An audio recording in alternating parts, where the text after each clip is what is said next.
In Section 1, you decided which financial capability services to provide. Now in Section 2, you build your team of service providers.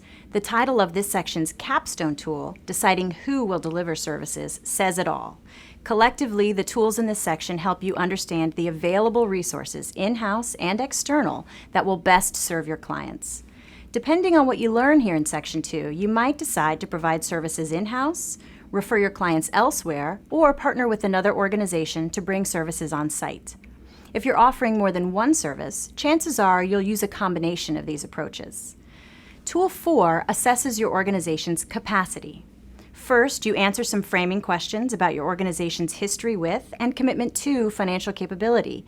This helps assess whether you're positioned to make a long-term investment in capacity. Next, you evaluate how intensively you currently engage with clients in your target program. For example, do clients meet with staff one-on-one over time, such as in a case management setting?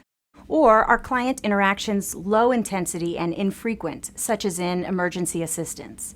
It may not make sense to ask target program staff to deliver, say, financial coaching or some other high-intensity service if their interactions with clients are low intensity.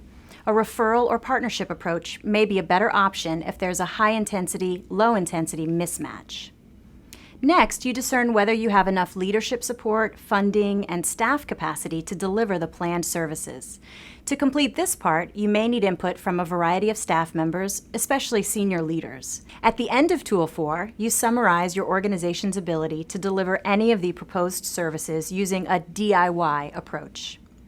Tools 5 and 6 help you assess other potential service providers in your community. Tool 5 takes an inventory of local providers. Tool 6 is a deeper dive into one provider. In Tool 5, you capture the basics: organization names, contact names and information, and any past or current work with the organization.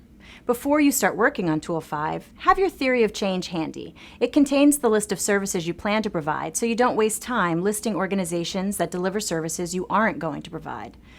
Hope Community Action Agency, our example organization in the guide, delegated completion of the table to an intern who conducted internet searches and interviewed other in-house staff about local providers. Once you have your list of organizations, you can use Tool 6 to assess how each provides services and whether their services are a good fit for your clients. Tool 6 addresses 3 related topics. First, client fit. Are your clients eligible for their services, and are the services tailored to your clients? Second, client access. Do the location, time, and cost work for your clients? And third, capacity. Does the other organization have the staff and time to serve additional clients? You can address these issues more effectively if you have in-depth knowledge of your clients' needs, which you assess with Tool 1, How Your Clients Manage Now, back in Section 1.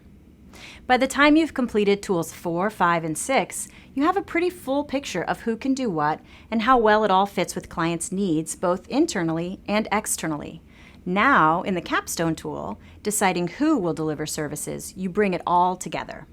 For each financial capability service you plan to provide, you will note your integration decision in the table. Note that the checklist has 2 boxes for the DIY option: DIY with existing capacity or DIY and build capacity. Our example organization, Hope Community Action Agency, determined that a combination of approaches would work best.